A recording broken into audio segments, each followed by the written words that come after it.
Hi, everyone. I'm immigration attorney John Khosravi, joining you today from Los Angeles, California, my hometown and headquarters, to take your questions live about U.S. immigration law. We do this every week, over a year now, every Wednesday, nowadays at 6 p.m. Pacific time, where you come in and ask general questions, and I can provide general educational comments. Quick note, I lost my voice yesterday. Hopefully, I can keep it throughout the next 30, 40 minutes. But right now, it doesn't look good. As soon as I started, my throat's giving away. So I'll have to talk more gently, which I'm sure y'all like more, because I've been told many times that I talk way too fast on the show. So you got your wishes and your requests answered. I'll have to talk slower just so I don't burn out my throat. But thank you all for joining us. We're going to take your general education questions. And also, we have a free consultation giveaway, or 3 of them every 10 minutes for those that are watching the live program. If you like, subscribe, and leave a comment like consultation, my assistant Katrina will choose a random person every 10 minutes for the next half hour to say, hey, you get a free video 15-minute consultation where you can generally discuss your case, see what's going on in a more private setting. So keep that in mind as we go into it. And with that, let's get it started.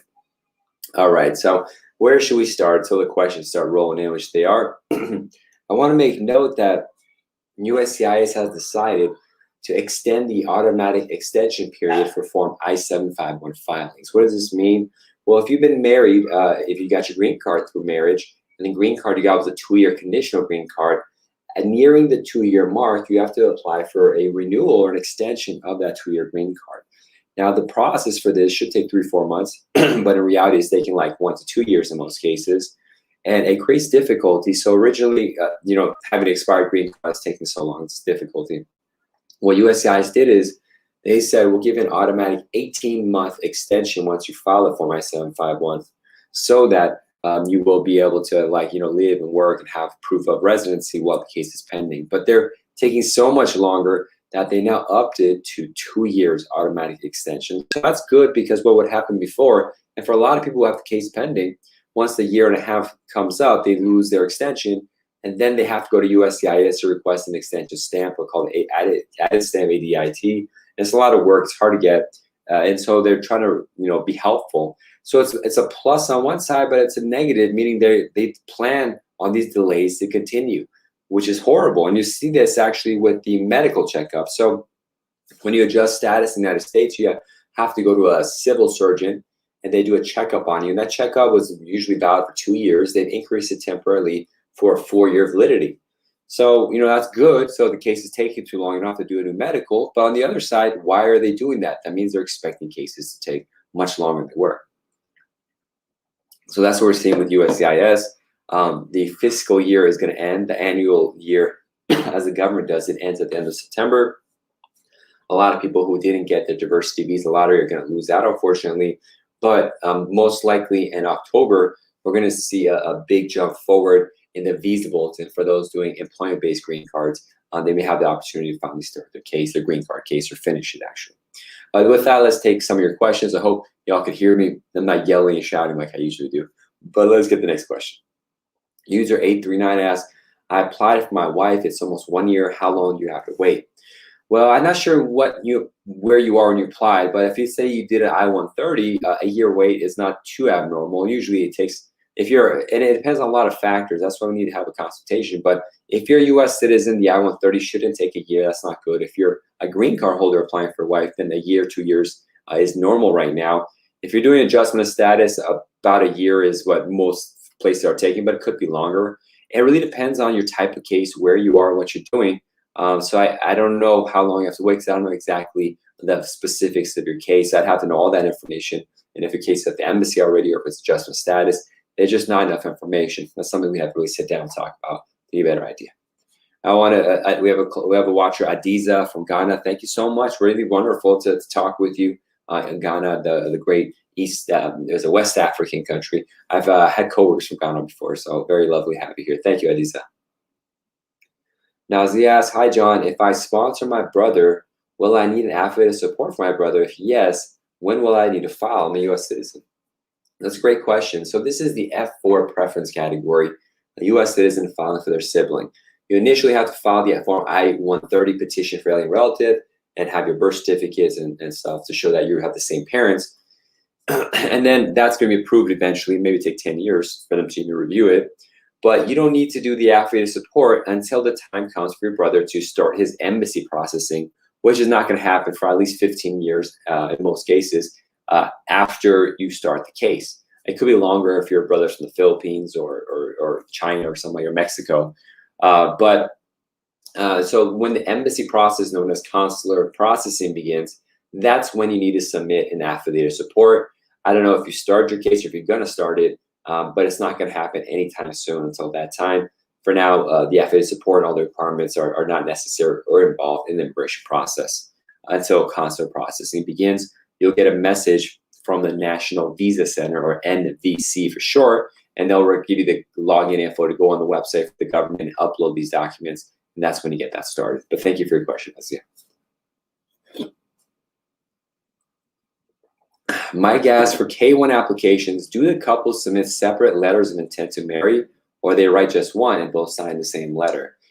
I don't know what the exact requirements are, if you need to do one or two, but I always do two. Just do two separate letters, make it very clear who's signing that. So one letter for the petitioner, one for the beneficiary. I have samples of this, I believe, in the Ultimate Marriage Green Card Guide. Go to www.marriageimmigrationlaw.com, marriageimmigrationlaw.com.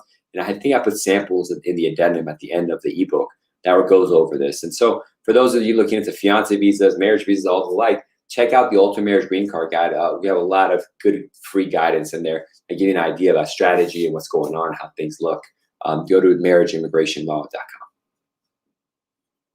29 Super CR Regular asks, good night, Attorney Khosravi. Hope you had a great vacation. Thank you. I had a good vacation, but then I got kind of like a cold or something like that, so I've been really out of it last week. So you pay for the fun that you have.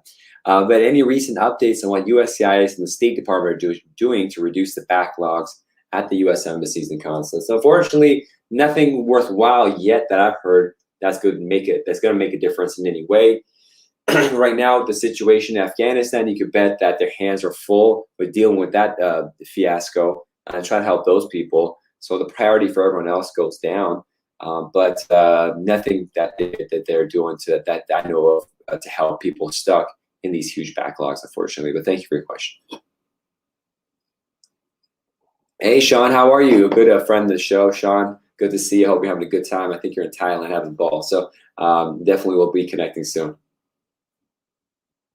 Mirak says, tell me about the E2, please. Well, I have a lot of videos about the E2 investor visa on my channels, either JQK Law channel or the JK Clips channel. But essentially, the E2 visa is an investor visa, and only citizens of countries that have a treaty with the United States are allowed to use it. So, for example, the U.S. has a treaty with the country of Turkey, where Turkish citizens can invest and start businesses in the United States and stay and operate that business for the U.S. almost indefinitely. He keep renewing it as long as the business is going. There's no green card that comes from it, but it's something that's really helpful. A lot of people do. Now, again, I got to go back to the treaty aspect. Not every country has that treaty, and major countries like India, China, Russia, Brazil do not have this treaty. So if you only have a passport from one of those countries and many other countries, you cannot use the program. But if you have a second passport or passport from another country that does have a treaty, you can potentially use it. Next question that comes up is, how much is the investment amount? Everyone wants to know that. Well, there is no minimum investment amount for the E2 visa.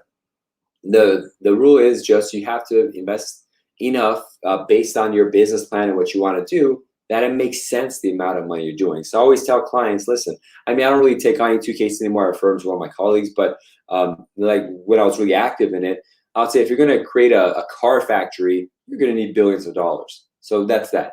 But if you're going to make a small restaurant in a rural area of the United States, you might need 50,000, 100,000, depending on what it is.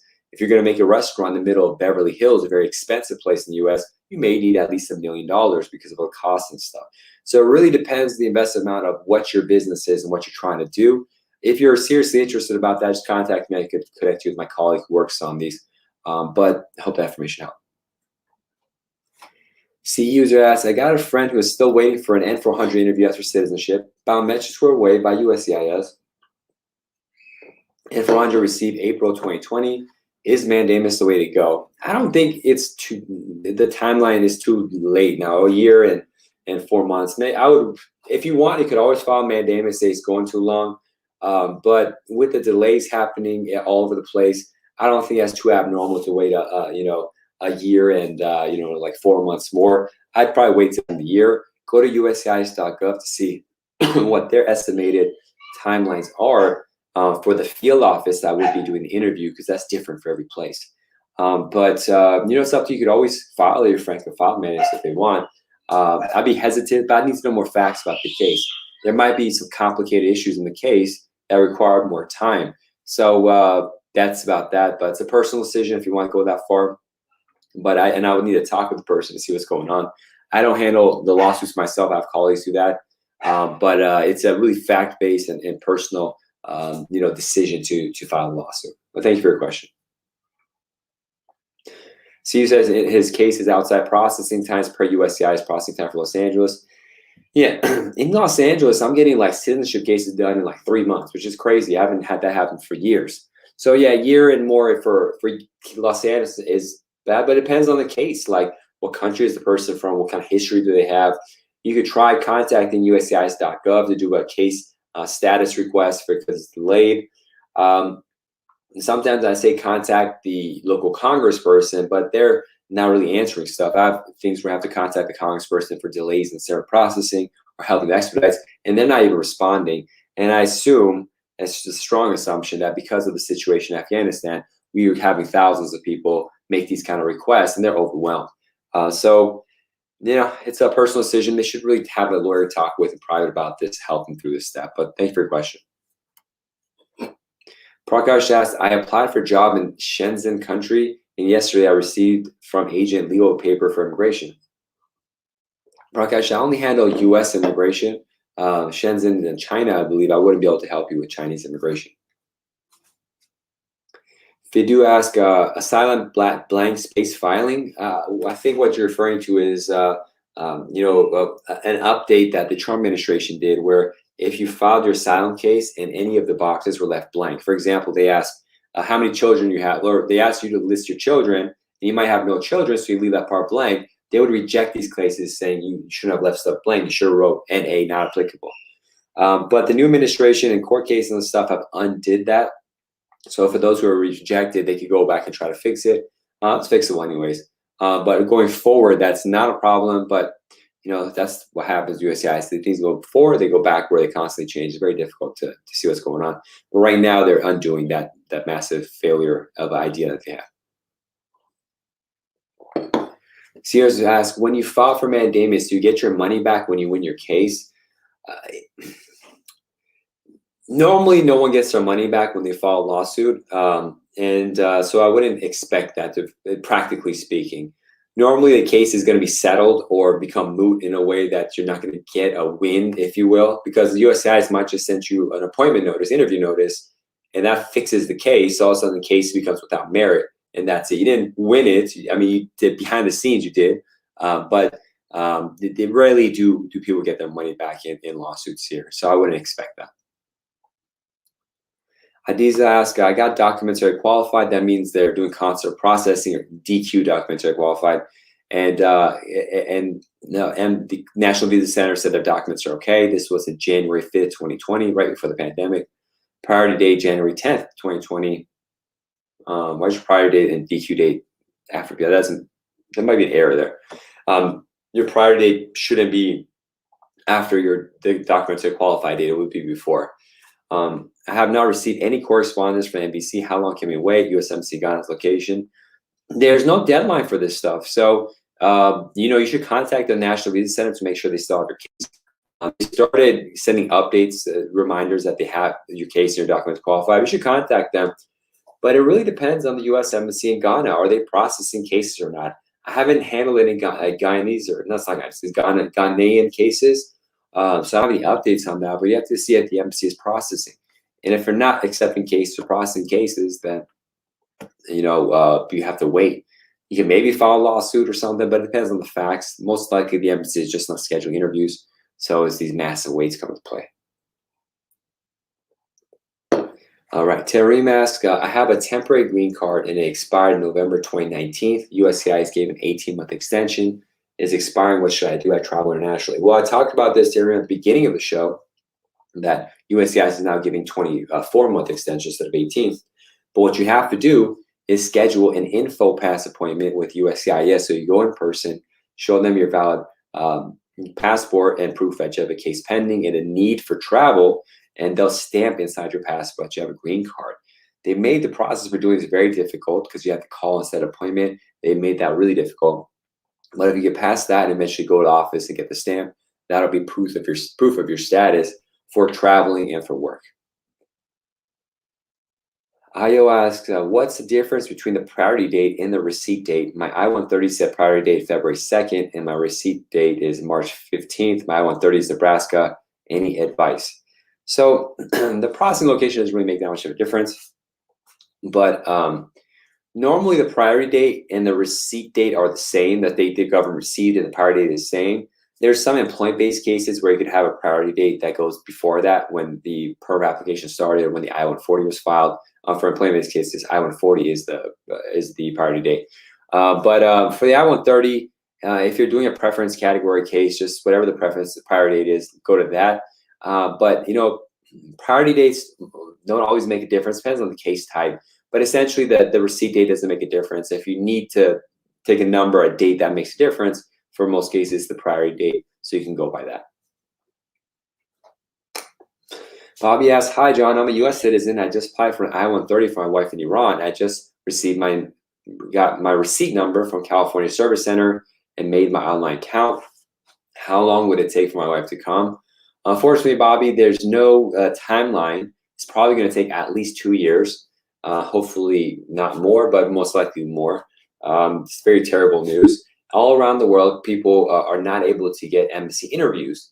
And one of the worst places in the world is from Iran, because the embassies are essentially not scheduling interviews for new marriage cases. So the case gets approved by USCIS, the process you started. You submit the documents then later to the National Visa Center, the NVC. They documentarily qualify the case, but then there's a stall where it doesn't move forward because none of the embassies will schedule the appointment. And Iranians could go to Yerevan, Armenia, Ankara, Turkey, Abu Dhabi, in the Emirates, but for the most part, they're not doing that. So it's a big issue. Two things. One is, Bobby, download my ebook, The Ultimate Marriage Green Card Guide, and goes through a lot of things that can help you out. But secondly, my assistant, Katrina, nominated you as the raffle winner. So, Bobby, just email me. Take a screenshot of where you're watching this so I can see proof that it is you who took this. So if your username could be in that screenshot, email me at info@jqqlaw.com. And I'll reply with the ability to schedule a private 15-minute video consultation to talk about this. And for those just tuning in, if you're watching live, I've given out 2 more free 15-minute video consultations in about 10 minutes and 20 minutes, or less than 20 minutes. And all you have to do is like, subscribe, and leave a comment like consultation. And my assistant, Katrina, will randomly pick a person, 2 more people, and the rest of the show, and we'll name them off. But thank you for your question, Bobby. Unfortunately, the short answer is, who knows? Nobody knows. But thanks for coming on. Abi Nunes, hi. Explain how the Schedule A physical therapist works. Okay, so I don't handle these cases, but normally if you're going to get a green card based on employment, you have to do, or the employer has to do a search within America, within the locality, to see if someone else could do that job in the U.S. But there's certain jobs that the government said, we just don't have enough, such as nurses, RNs, but also physical therapists, where they don't have to do this process of seeing if there's anyone else that can do the job in the United States. They can kind of jump ahead and go through the green card process. So that's a really cool thing that's possible. And that's the Schedule A, which lists physical therapists as one of these jobs that are in demand, and we don't have enough people in the US. So we'll give them a heads up to do the green card process in a faster, less expensive way. Maverick asks, can you apply for citizenship while having a pending I-751? Yes, I do it all the time. Now, I want to review your case to make sure everything is proper. And some lawyers say online, I've seen YouTube videos that say you can't do that. But 100%, if you have an I-751 case, it is pending, you could file for U.S. citizenship. I almost always do that for all my cases that are I-751 pending, so they get the process done sooner and get their U.S. citizenship. Sometimes the I-751 takes so long that they actually schedule the citizenship interview beforehand. And we take the opportunity and try to push it. And usually they already have it prepared to finish the I-751 and citizenship on the same day for the interview, so you get that out of the way. So it's something you should definitely look into. 29 Super C says, I recommend honey and lime for your flu, Attorney Khosravi. That'll help you clear your throat in a couple of days. Hope you feel better. So God bless you. Thank you. I will definitely try that out. I don't have any limes, but I've been doing some honey. I might as well get that lime in there too. I appreciate it. Prakash asks, I applied for a job in Shenzhen country. Again, Prakash, I don't handle Chinese immigration. I wouldn't be able to help you with any of that. Iman asks, due to naturalization of my mother, my petition was shift to F1 and from F2B automatically. Priority date will be current. I'm in the US, using B2 for leisure. Can I apply for AOS after 9 days of entry? There's a lot going on there. I can't tell you whether you can or not because I don't know enough of your case. But if you didn't intend on applying for a green card and it just worked out that way, it may be possible for you to apply. But to say whether you can apply or not, there's just a lot of analysis I have to do in your background to see what's appropriate, Iman. So, definitely schedule a consultation with an attorney in private. It may be possible. You could keep the F2B status by notifying the government. There's a law under the Child Status Protection Act that allows you to keep the F2B category, preference category, even though you're technically an F1 now. And the reason is the F2B category, adult children, green card holders, moves faster than the line for adult children, single adult children of U.S. citizens. It's kind of a weird situation, works out that way, but that's that. And you know what, Iman? My wonderful assistant Katrina just announced that you're a winner of our next raffle.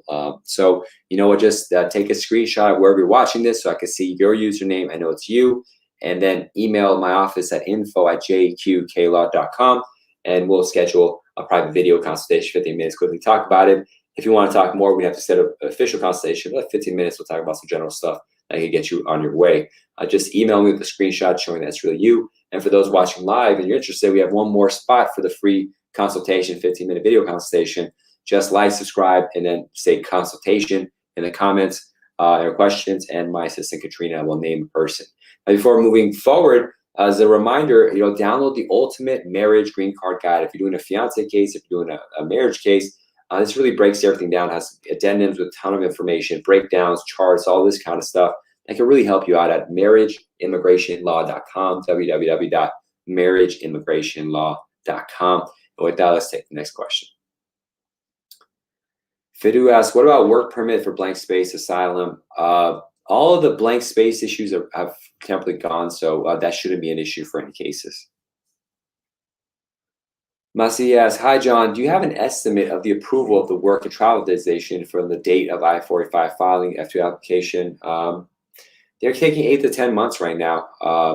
That's how long EADs, and EAD is the work permit. AP is travel permission. They're generally taking 8 to 10 months after filing. Could be faster, could be longer, but that's the general time frame I'm seeing, Masi. Marima asks, I filed my siblings since 2010, and they did a DNA test in 2015, but since that I didn't receive anything. I don't know. You have to stay on top of your documents and stuff, and maybe contact USCIS to see what's going on. I don't have an answer for that without reviewing the case. Fidu Falls, I filed for asylum May 2020. I received a notice for blank space filing. I applied for work permit. Fidu, you asked the same question. You should probably just talk with a lawyer in private to see what's going on. I don't know without reviewing the exact details of your case and your paperwork to see where you're at. So, and I don't handle asylum cases, so I'm not a good resource for looking over your whole case. Shaggy asks, I filed for U visas since 2017 and work permit, but no progress. The U visas are pretty stalled. They're trying to make it go faster. They changed the rules on U visas a couple months ago. I don't know the details on that, but they're trying to help you out. But contact a lawyer. There's a lot of pro bono organizations and clinics that do help you with U visas that can help answer those questions. Kata asks, can I change my B1, B2 visa to study visa in the US? It's possible. There's headaches related to it, some complications, but it's technically possible to change from a tourist visa to a student visa, an F1 student visa status in the United States. But I think that's all with a lawyer to go over that. Jordan asks, is USCIS critical about interracial marriage, black and white? No, they're not critical, but they have a list of stuff that they train you. If you have like 10 stuff that they're suspicious about, if you have like 4 or 5 of them, it's a problem. But one of them, like being of a different race or color or different ages, it's not that big a deal. It really looks on the whole situation for them to judge you to see what's going on. So it's not, it's not even an issue. Now, I do mention it when I have, because I have couples, I have one right now where they're different races. I told them, if it's just that one thing, it's fine. But if your age is really different, and you guys don't speak English, both of you, that's a problem, and you're from a different religion, and there's other issues and no relationship courting history. If you add a bunch of stuff to that, where those bunch of stuff we add is the bad stuff, black and being different races doesn't make a difference. Yeah, that's bad. That's, you have to have a lot of negative information to really hit you. Just being of a different color and different race is not something that's going to be a problem in most cases. Lemon asks, I just got U.S. citizenship. God bless you. Thanks for all your help and answers. Oh, Lemon, just congratulations on getting U.S. citizenship. That's wonderful news, and I'm so glad I could help. Much appreciated.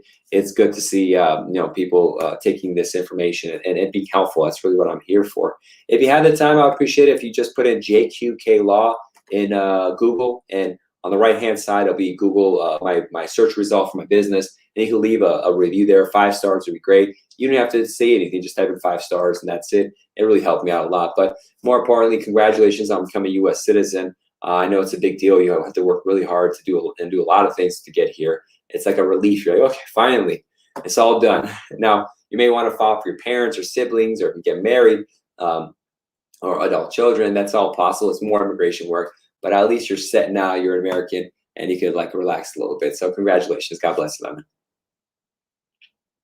Medical consultant asks, hello, I would like to know if we marry after 30 days of entrance and want to adjust my status. When do you suggest that we start the petition? After 90 days? So I don't really have a suggestion on this. I can't suggest somebody try to defraud the USCIS to do something and play a game of waiting 90 days. So I don't comment on that.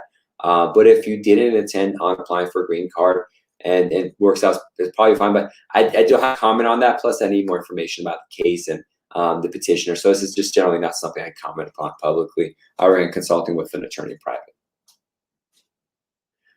Amazing. It's been 9 months since I received any letter from the embassy. Still waiting for husband's interview letter. Yeah, things are super backed up. 9 months is pretty normal now. Even a year is normal, a year and a half. And there's no change. So it's just going to keep going longer and longer until the embassy system works faster. I'm sorry about that. Bala asks, I was scheduled to interview for my adjustment of status for I-485, but my I-130 status is still case received. Do I need to worry about that? When you schedule for the I-485, that automatically is the I-130 as well. They'll do both at the same time. With regard to the travel permission advanced pro I-131, they're taking so long in that there's a good chance that won't even be approved. The case just disappears because once you get the green card approved, that is travel permission on its own. So there's nothing to worry about. It's just these huge delays in the system for the advanced parole from I-131. And the I-130, they just happen to get it. They don't necessarily update the status online. And with that, Balabi, you're our final winner of our free 15-minute video consultation for today.